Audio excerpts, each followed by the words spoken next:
Welcome back to the Carpenter's Touch. I am your host, Tanasia, and today we are looking through the Book of Ecclesiastes, Chapter 11. We are doing a Bible study series on YouTube on looking through the Book of Ecclesiastes from the lens of grief. And from the last video, I was breaking down there a little bit, but I'm okay now. I'm a bit fine, although I feel like the last video was actually quite eye-opening because in the headspace I was at I realized that, I may be healing from one aspect of grief, but there's still other aspects of grief in my life that I haven't really tackled fully. And the reason being is that I'm struggling with forgiveness. How do you grieve over someone that's still alive?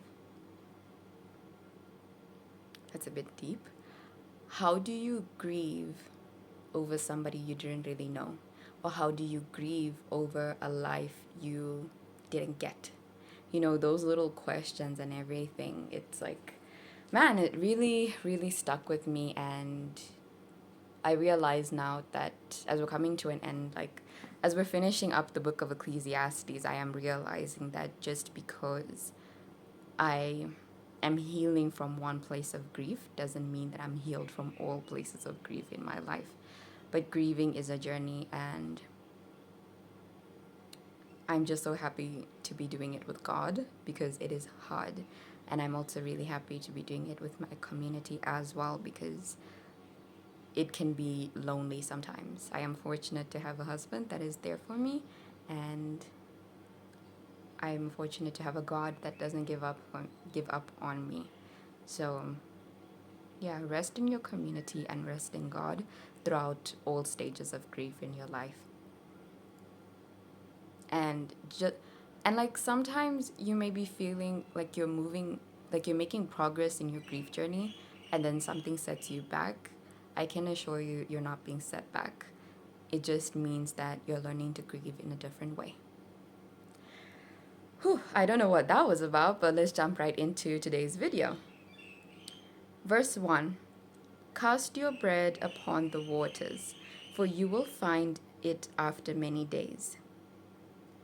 Now, this part of "for you will find it after many days," I want to say that do not grow weary in doing good. And there's actually a Bible verse on that. I'm going to put it here on the screen. But verse 2. Give a portion to 7 or even to 8, for you know not what disaster may happen on earth. Do you know that saying that's like, don't put all your eggs in one basket? That is exactly what this verse reminds me of. Because you need to learn to be strategic in this world. You need to learn to be financially conscious. You need to learn to be having a business mindset some way, somehow. Because in this life, there's a lot that can go wrong. So you need to be very strategic with the things that you do as well.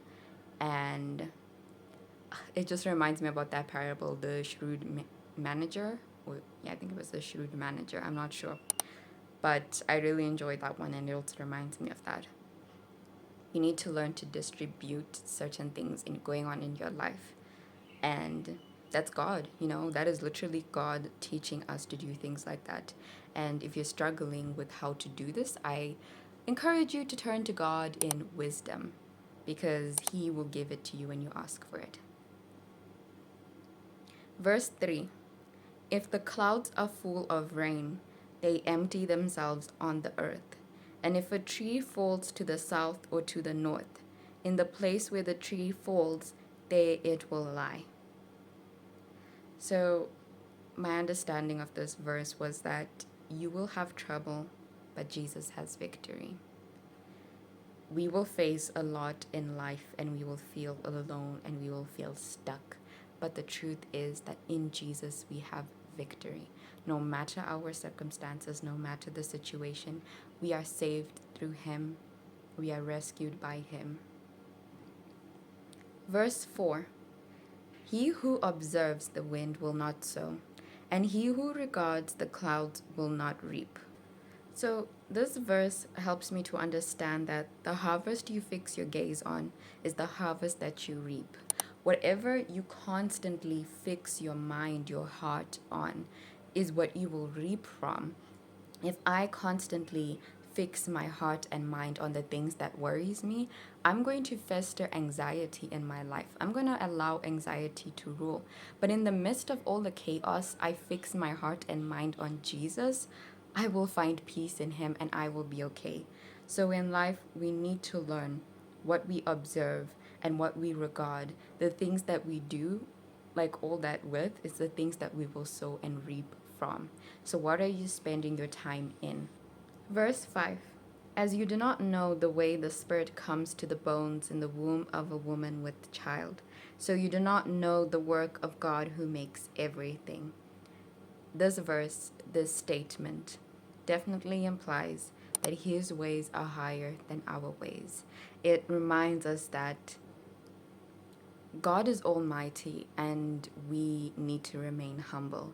We need to remain understanding that we are just humble servants and he is the king. We will never fully grasp and understand the works of his hands. And that is why we are called to move in faith and to move in trust, because we will never understand. But when we trust him, we can trust that he understands and he knows better. Verse 6. In the morning sow your seed, and at evening withhold not your hand. For you do not know which will prosper, this or that, or whether both alike will be good. Don't be afraid to step into the callings that you feel on your heart. If you feel that God is calling you to do something, pray into it, fast about it. Ask him for guidance, ask him when and how. Ask him for strength to be obedient to what he's calling you to do.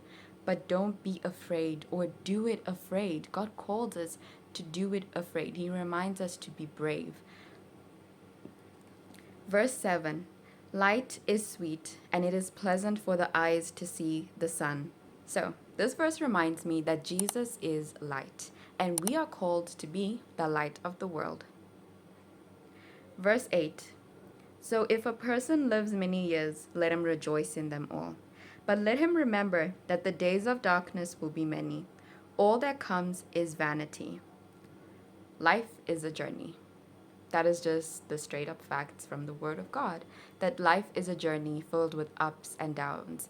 So if you feel alone, if you feel tired, and you feel like giving up, this Bible verse definitely reminds us that enjoy your life, but never forget that things are going to get hard too.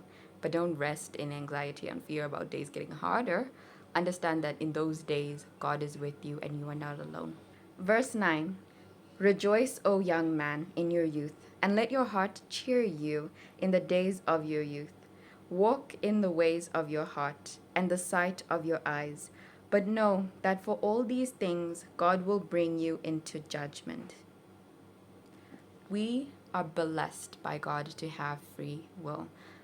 But we need to understand that when it comes to Judgment Day, we will have to give an account for everything we have done and everything that we have said. So use your free will wisely. What are you going to do in this life? Understand that also what you do in secret will be brought to light. But we need to understand that what we do in front of other people and what we do when we are alone all counts, is all equal. And at the end of the day, we will have to give an account for the things that we have done in this life. So what are you going to spend your life doing? Serving God or not? Living for God or not? Are you going to live your life? Then live your life with God. Verse 10. Remove vexation from your heart and put away pain from your body, for youth and the dawn of life are vanity. Basically, do not worry and surrender it all to Jesus. Another thing that I want us to understand about this verse is that have you ever worried so much or carried so much pain that it affected you physically? So this verse explains that that's normal, that's natural, it happens. So when you're feeling anxious, you may experience things like sweaty palms, just sweat in general, heart rate increasing. Sometimes you might even want to go to the bathroom. things like that. At times, your body can, like, psychological distress can also affect you physically. And at times, we may instantly point it out, and at other times, our bodies could just have a physical issue that is not actually there, but is just tied to a psychological damage. So we always need to understand that let's not carry the pain that we bear, but surrender it to Jesus and allow Him to not let that pain grow in our body. Well, that is it for today's Bible study. It is a short Bible study, it is a short Bible chapter, and we're going to end it here for today. Thank you guys for watching today's video. But as you know, at the end of every chapter, at the end of every video, I have to open up a bit and let you in on where I am at in my journey today. I did open up a bit earlier in this video, but let's continue anyway at the end. So what I understand is that with grief, it truly is a journey. And at first, I thought that this journey is like, okay, it's a straight road filled with ups and downs, you know.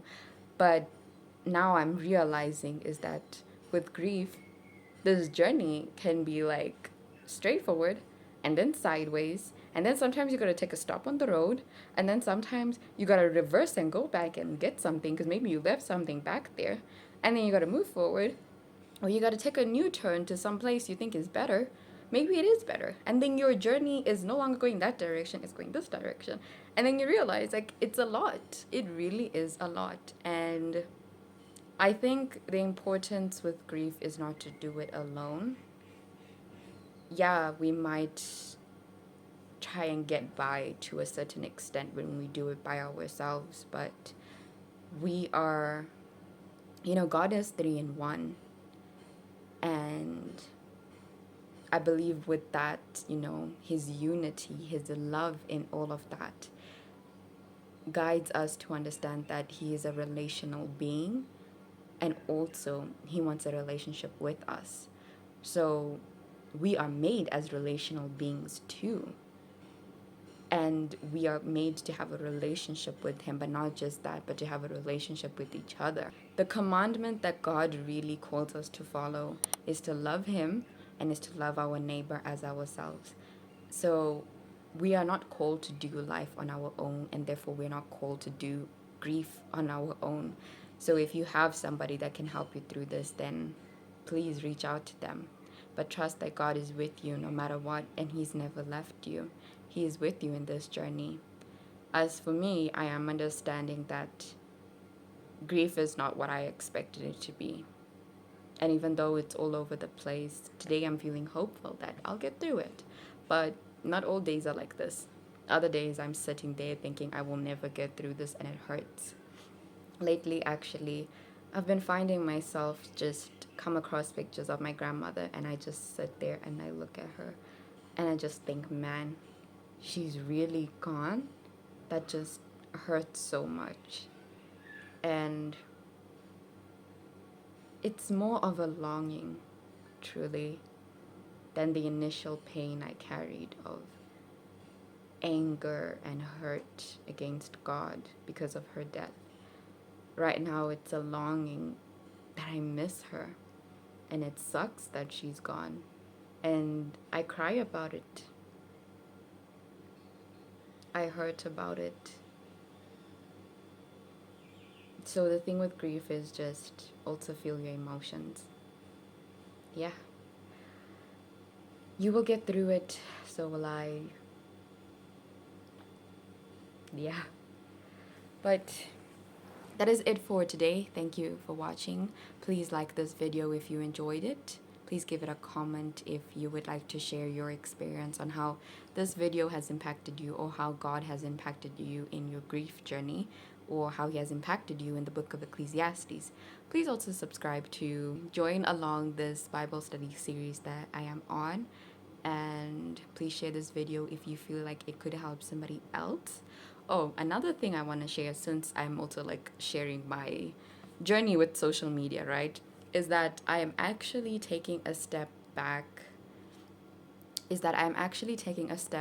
From social media, aside from YouTube, but I'm taking a step back from TikTok, Instagram, Facebook, because I thought that I was supposed to be sharing this ministry there. I thought it would be best for God's ministry. However, God did not call me to do that. So what I thought was best was not actually best. I found myself in a state of burning out and thinking I'm doing the right thing, and yet I was just drifting further and further away from God because I was walking in disobedience and walking in sin. But I realized, or God brought to my attention through conviction, that hey, I am not meant to be doing this. I'm not meant to be posting on social media like this. So I will be taking a step back from all of that and focusing on YouTube only. So that is going to be my new step in this journey with YouTube. If you would like to join me, then please follow along.